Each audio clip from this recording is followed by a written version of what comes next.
আকাশবাণী কলকাতা। স্থানীয় সংবাদ পড়ছি নমামি বসু রুদ্র। প্রথমে বিশেষ বিশেষ খবর। রাজ্যে এসআইআর এর অধীনে গতকাল বিকেল পর্যন্ত 6.5 কোটির বেশি এনিউমারেশন ফর্ম বিলি করা হয়েছে। বিএলএ নিয়োগের নিয়ম শিথিল করেছে নির্বাচন কমিশন। ভোটার তালিকায় নিবিড় সংশোধনের কাজ নির্বাচন কমিশনকেই করতে হবে এবং এতে আতঙ্কিত হওয়ার কিছুই নেই বলে সুপ্রিম কোর্ট মত প্রকাশ করেছে। তৃণমূল কংগ্রেসের জন্যই রাজ্যের শিক্ষা ব্যবস্থা ভেঙে পড়েছে বলে কেন্দ্রীয় শিক্ষা প্রতিমন্ত্রী সুকান্ত মজুমদারের অভিযোগ। আজ জনসম্প্রচার দিবস। রেডিওর মাধ্যমে জাতির জনক মহাত্মা গান্ধীর ঐতিহাসিক ভাষণকে স্মরণে রেখে প্রতি বছর দিনটি পালন করা হয়। রঞ্জি ট্রফি ক্রিকেটে রেলওয়েজকে হারিয়ে গ্রুপ শীর্ষে উঠে এসেছে বাংলা। আসি বিস্তারিত খবরে। পশ্চিমবঙ্গ সহ দেশের 12টি রাজ্যে জোর কদমে চলছে ভোটার তালিকায় বিশেষ নিবিড় সংশোধনী প্রক্রিয়া। নির্বাচন কমিশন সূত্রে খবর, গতকাল বিকেল পর্যন্ত রাজ্যে 6.5 কোটিরও বেশি এনিউমারেশন ফর্ম দেওয়ার কাজ সম্পূর্ণ হয়েছে। ইতিমধ্যেই সিংহভাগ ফর্ম বিলি করা হয়েছে বলে কমিশন সূত্রে খবর। এই ফর্ম পূরণ করে জমা দেওয়ার শেষ দিন আগামী 4 ডিসেম্বর। এরপর 9 ডিসেম্বর প্রকাশিত হবে খসড়া ভোটার তালিকা। এদিকে এসআইআর এর অধীনে এনিউমারেশন ফর্ম বিলি শুরু হওয়ার 8 দিন পর নির্বাচন কমিশন বুথ লেভেল এজেন্ট বা বিএলএ নিয়োগের নিয়ম শিথিল করেছে। 2023 নির্দেশিকা অনুযায়ী কোনো রাজনৈতিক দলের বিএলএকে সেই বুথেরই ভোটার হতে হবে। এই নিয়ম বদল করে গতকাল কমিশন জানিয়েছে, নির্দিষ্ট বুথের ভোটার না হলেও সংশ্লিষ্ট বিধানসভার ভোটার হলেই বিএলএ বা বুথ লেভেল এজেন্ট হিসেবে নিয়োগ করা যাবে। সমস্ত রাজ্য ও কেন্দ্রশাসিত অঞ্চলে মুখ্য নির্বাচনী আধিকারিককে এই মর্মে নির্দেশিকা পাঠিয়েছে ভারতের নির্বাচন কমিশন। এদিকে বিরোধী দলনেতা শুভেন্দু অধিকারী এই সিদ্ধান্তকে স্বাগত জানিয়েছেন। এক্স হ্যান্ডেলের এক বার্তায় তিনি বলেন, এই সিদ্ধান্ত ভোট প্রক্রিয়ার স্বচ্ছতা আরও বাড়াবে। একই সঙ্গে উপকৃত হবে সব রাজনৈতিক দলই। ভোটার তালিকায় নিবিড় সংশোধনের কাজ নির্বাচন কমিশনকেই করতে হবে বলে সুপ্রিম কোর্ট মত প্রকাশ করেছে। এসআইআর নিয়ে সুপ্রিম কোর্টে দায়ের হওয়া মামলায় গতকাল বিচারপতি সূর্যকান্ত বলেন, নির্বাচন কমিশন একটি সাংবিধানিক প্রতিষ্ঠান। এতে কোনো ভুল ত্রুটি থাকলে কমিশন নিশ্চয়ই তা সংশোধন করে নেবে। এতে আতঙ্কিত হওয়ার কিছুই নেই। উল্লেখ্য, রাজ্যে এসআইআর এর বিরুদ্ধে শাসক দল তৃণমূল কংগ্রেসের পাশাপাশি প্রদেশ কংগ্রেসও মামলা দায়ের করে। এ বিষয়ে কমিশনের বক্তব্য জানতে চেয়েছে সুপ্রিম কোর্ট। একই সঙ্গে শীর্ষ আদালত এও জানিয়েছে, সুপ্রিম কোর্টে শুনানি চলাকালীন এসআইআর নিয়ে কোনো মামলা হাইকোর্ট শুনতে পারে না। যদি কিছু জানানোর হয় তবে তা সর্বোচ্চ আদালতকেই জানাতে হবে। আগামী 26 নভেম্বর ফের এই মামলা শুনানি।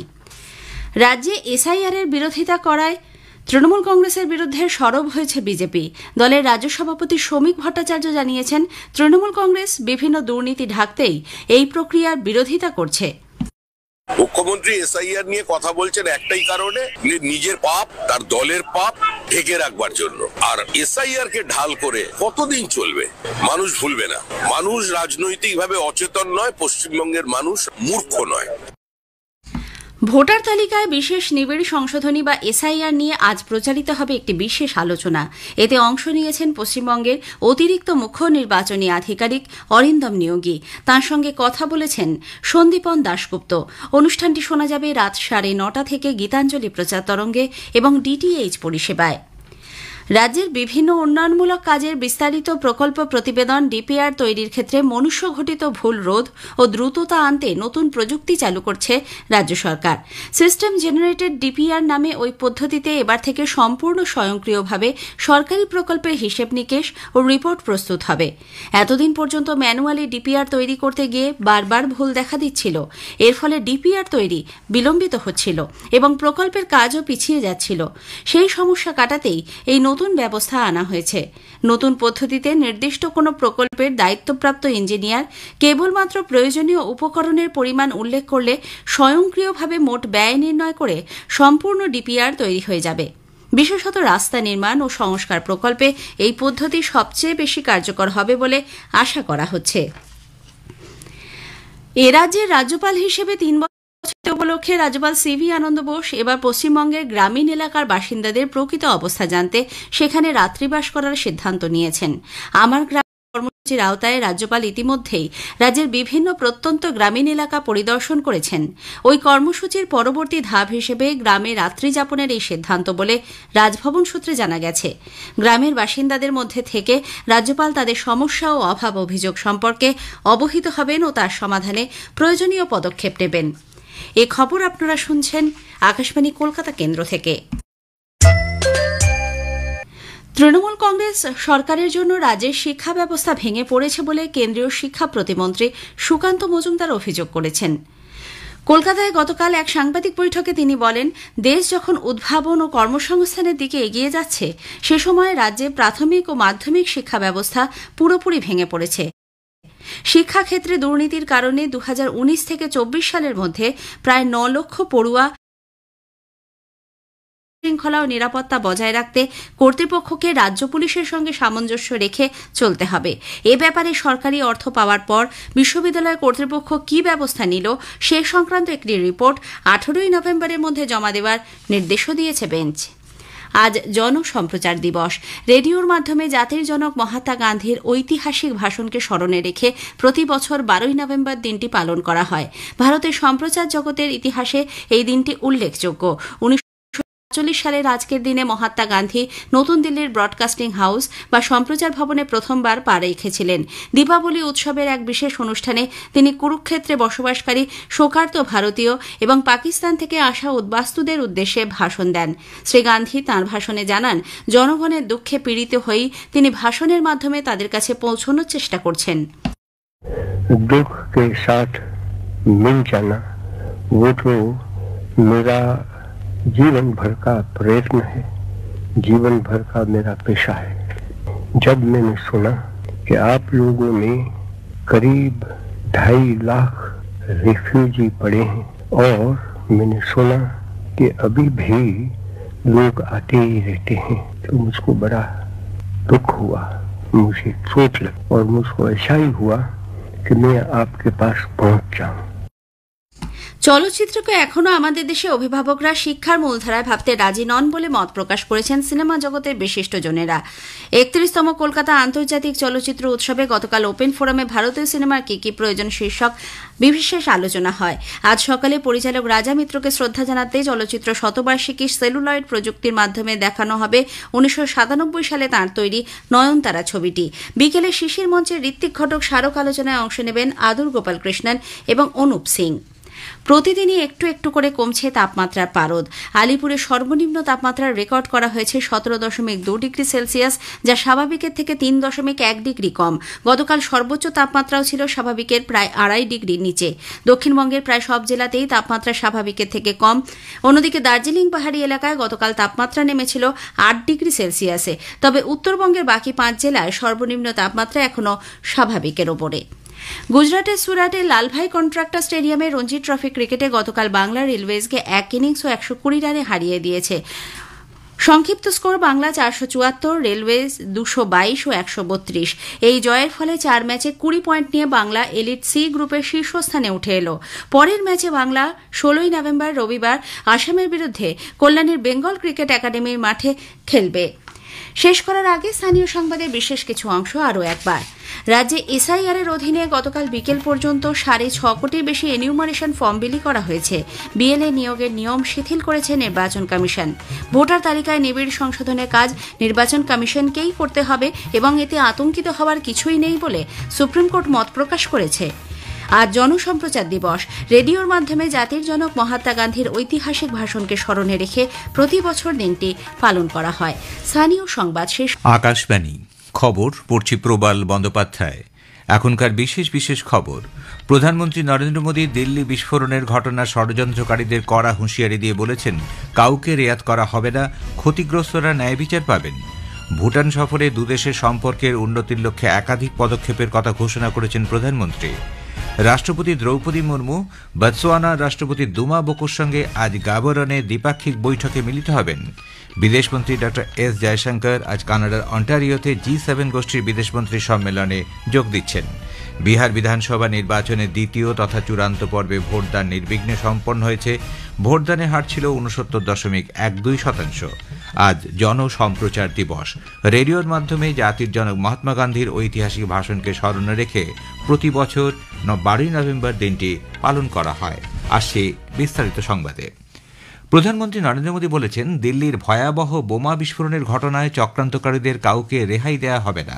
গতকাল ভুটানের রাজধানী থিম্পুতে এক অনুষ্ঠানে প্রধানমন্ত্রী বলেন, তিনি এই ঘটনার তদন্তকারীদের সঙ্গে যোগাযোগ রেখে চলেছেন। তদন্তকারী সংস্থাগুলি চক্রান্তের সমস্ত তথ্য খুঁজে বের করবে। শ্রী মোদী বলেন, তিনি ক্ষতিগ্রস্ত পরিবারের বেদনা অনুভব করেন এবং সমগ্র জাতি তাদের পাশে আছে। दिल्ली में हुई भयावह घटना ने सभी के मन को व्यथित कर दिया है। मैं पीड़ित परिवारों का दुख समझता हूं। पूरा देश उनके साथ खड़ा है। हमारी एजेंसियां इस षड्यंत्र की तह तक जाएगी। इसके पीछे के षड्यंत्रकारियों को बख्शा नहीं जाएगा। প্রধানমন্ত্রী নরেন্দ্র মোদী তার ভুটান সফরের দ্বিতীয় দিনে আজ থিম্পুতে চাংলিমিঠান স্টেডিয়ামে কালচক্র ক্ষমতায়ন অনুষ্ঠানে অংশ নেবেন। 3 দিনের এই অনুষ্ঠানে এক বিস্তারিত রীতির মাধ্যমে তিব্বতীয় বৌদ্ধ ধর্ম সুনির্দিষ্ট ধ্যান অনুশীলনের মাধ্যমে জ্ঞানার্জনের জন্য ক্ষমতা প্রদান করা হবে। কালচক্র দীক্ষা সময়ের সংহতি ও বিশ্ব ব্রহ্মাণ্ডের প্রতীক। ভারত ও ভুটানের সম্পর্ক আবেগ, শান্তি ও প্রগতির উপর দাঁড়িয়ে আছে বলে প্রধানমন্ত্রী নরেন্দ্র মোদী ঘোষণা করেছেন। ভুটানে নিয়োজিত ভারতের রাষ্ট্রদূত সন্দীপ আর্য গতকাল থিম্পুতে সংবাদ মাধ্যমকে জানান, ভুটানের রাজা জিগমি খেসান নামগিয়েল ওয়াংচুকের সঙ্গে প্রতিনিধি স্তরের বৈঠকে প্রধানমন্ত্রী উল্লেখ করেন, দুদেশের মধ্যে সম্পর্ক অংশীদারিত্ব, বিশ্বাস এবং উন্নয়নের উপর নির্ভরশীল। বৈঠকে উভয় নেতা যোগাযোগ ব্যবস্থার উন্নয়নের পাশাপাশি বৌদ্ধ ধর্ম ও আধ্যাত্মিক বিষয়ে সম্পর্ক দৃঢ় করার বিষয়ে সহমত প্রকাশ করেন। ভুটানের রাজা ভারতে বৌদ্ধ ধর্মের স্মারকের অস্তিত্ব থাকায় সন্তোষ প্রকাশ করেছেন। শ্রী মোদী ভারত ভুটান সম্পর্ককে আরও জোরালো করার লক্ষ্যে একাধিক নতুন পদক্ষেপের কথা ঘোষণা করেন। পরে তিনি ভুটান রাজের সঙ্গে যৌথভাবে পুনাতসাং চিউটু জলবিদ্যুৎ প্রকল্পের উদ্বোধন করেন।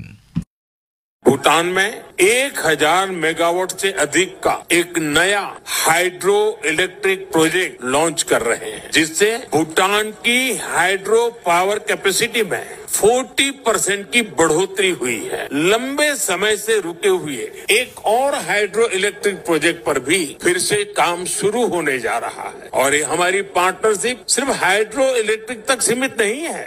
अब हम सोलर एनर्जी में भी एक साथ बड़े कदम उठा रहे हैं। आज इससे जुड़ी अहम समझौते भी हुए हैं। দ্বিপাক্ষিক সহযোগিতা আরও জোরদার করার লক্ষ্যে তারা পুনর্নবীকরণযোগ্য জ্বালানি, মানসিক স্বাস্থ্য পরিষেবা এবং স্বাস্থ্য সেবা ক্ষেত্রে 3টি মৌ স্বাক্ষর করেন। ভারত সরকার ভুটানের জ্বালানি প্রকল্পে সহযোগিতার জন্য 4000 কোটি টাকার ঋণ ঘোষণা করেছে। কেন্দ্রীয় স্বরাষ্ট্রমন্ত্রী অমিত শাহ বলেছেন, দিল্লি বিস্ফোরণের সঙ্গে জড়িত প্রত্যেক তদন্তকারী এজেন্সিগুলি উপযুক্ত শাস্তির ব্যবস্থা করবে। নতুন দিল্লিতে গতকাল তিনি উচ্চ পর্যায়ের বৈঠক করে লালকেল্লা বিস্ফোরণ সংক্রান্ত পরিস্থিতি পর্যালোচনা করেন। এই বৈঠকে উপস্থিত ছিলেন কেন্দ্রীয় স্বরাষ্ট্র সচিব, ইন্টেলিজেন্স ব্যুরোর মহানির্দেশক, দিল্লির পুলিশ কমিশনার, জাতীয় তদন্তকারী সংস্থার মহানির্দেশক প্রমুখ।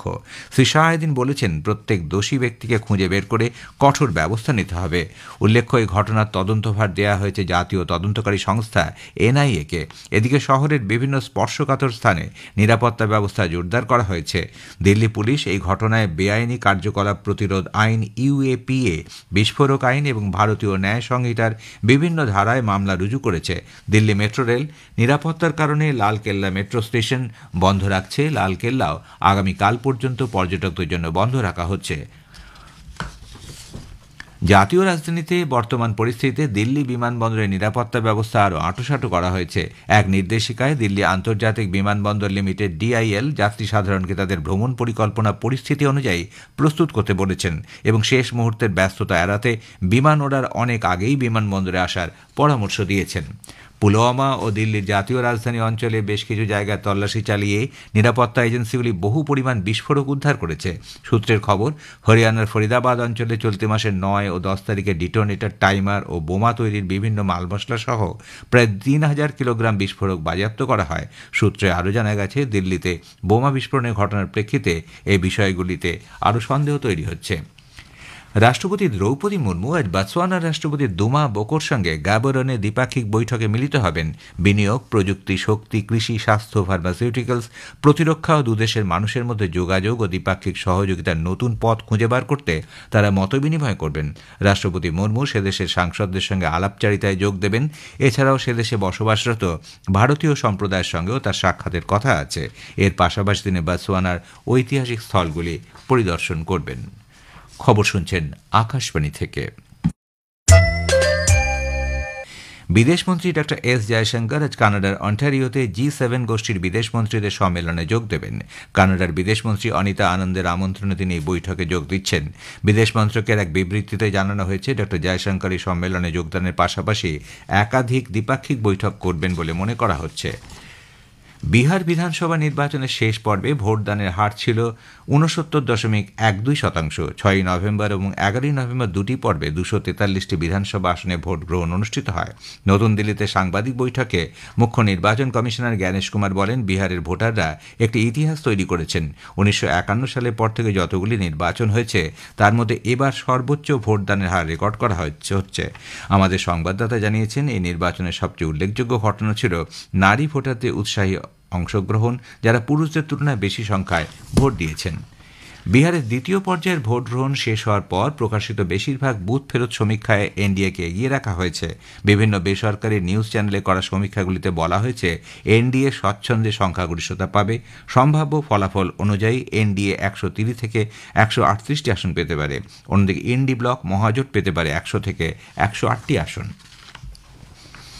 ভোটার তালিকায় বিশেষ নিবিড় সংশোধনী এসআইআর নিয়ে আজ প্রচারিত হবে একটি বিশেষ আলোচনা। এতে অংশ নিয়েছেন পশ্চিমবঙ্গের অতিরিক্ত মুখ্য নির্বাচনী আধিকারিক অরিন্দম নিয়োগী। তার সঙ্গে কথা বলেছেন সন্দীপন দাশগুপ্ত। অনুষ্ঠানটি শোনা যাবে রাত ৯:৩০ থেকে গীতাঞ্জলি প্রচার তরঙ্গে এবং ডিটিএইচ পরিষেবায়। আজ জনসম্প্রচার দিবস। রেডিওর মাধ্যমে জাতির জনক মহাত্মা গান্ধীর ঐতিহাসিক ভাষণকে স্মরণে রেখে প্রতি বছর ১২ই নভেম্বর দিনটি পালন করা হয়। ভারতের সম্প্রচার জগতের ইতিহাসে এই দিনটি উল্লেখযোগ্য হয়ে রয়েছে। ১৯৪৭ সালের আজকের দিনে মহাত্মা গান্ধী নতুন দিল্লির ব্রডকাস্টিং হাউসে বা সম্প্রচার ভবনে প্রথমবার পা রেখেছিলেন। দীপাবলি উৎসবের এক বিশেষ অনুষ্ঠানে তিনি কুরুক্ষেত্রে বসবাসকারী শোকার্ত ভারতীয় এবং পাকিস্তান থেকে আসা উদ্বাস্তুদের উদ্দেশ্যে ভাষণ দেন। স্বাধীনতা সংগ্রামী রাজকুমারী অমৃত কৌর তার সফর সঙ্গী ছিলেন। প্রথমে অনিচ্ছুক থাকলেও পরে ঘনশ্যাম দাস বিড়লার পরামর্শে শ্রী গান্ধী এই ঐতিহাসিক ভাষণ দেওয়ার জন্য রাজি হন। তিনি তার ভাষণে বলেন, ভারতবর্ষকে সেবার বিষয়ে সমগ্র বিশ্বে সেবার করা সম্ভব। আবার পড়ছি, তিনি তার ভাষণে বলেন, ভারতবর্ষকে সেবার মাধ্যমে সমগ্র বিশ্বকে সেবা করা সম্ভব। मैंने कुछ भी हिंदुस्तान की सेवा की है या तो कहो कि जगत की, क्योंकि मेरे पास हिंदुस्तान और जगत कोई अनोखी चीज नहीं है। अगर हिंदुस्तान की सेवा करता हूँ तो उसके मार्फत भी सारे जगत की सेवा करना, ये मेरा जीवन भर का मंत्र है। তুরস্কের একটি C-130 পণ্যবাহী সেনা বিমান ২০ জন যাত্রী নিয়ে আজারবাইজান থেকে যাওয়ার পথে জর্জিয়াতে ভেঙে পড়েছে। হতাহতের সংখ্যা এখনও স্পষ্ট করে জানা যায়নি। আইএসএসএফ বিশ্ব চ্যাম্পিয়নশিপে পদক তালিকায় ভারত ৩টি সোনা, ৫টি রূপো ও ৩টি ব্রোঞ্জ সহ এ পর্যন্ত ১১টি পদক পেয়েছে। পুরুষদের ১০ মিটার এয়ার পিস্তল ইভেন্টে সোনা জিতেছেন ভারতীয় শুটার সম্রাট রানা। ব্যক্তিগত এয়ার পিস্তলে সম্রাট রানা প্রথম ভারতীয় যিনি বিশ্ব খেতাব জয় করলেন। শেষ করার আগে বিশেষ বিশেষ খবরের কিছু অংশ আবার পড়ছি। প্রধানমন্ত্রী নরেন্দ্র মোদী দিল্লি বিস্ফোরণের ঘটনায় ষড়যন্ত্রকারীদের কড়া হুঁশিয়ারি দিয়ে বলেছেন, কাউকে রেয়াত করা হবে না, ক্ষতিগ্রস্তরা ন্যায় বিচার পাবেন। প্রধানমন্ত্রী ভুটান সফরে দুদেশের সম্পর্কে উন্নতির লক্ষ্যে একাধিক পদক্ষেপের কথা ঘোষণা করেছেন। রাষ্ট্রপতি দ্রৌপদী মুর্মু আজ বতসোয়ানা রাষ্ট্রপতি দুমা বোকোর সঙ্গে গাবরনে দ্বিপাক্ষিক বৈঠকে মিলিত হবেন। খবর শেষ হল।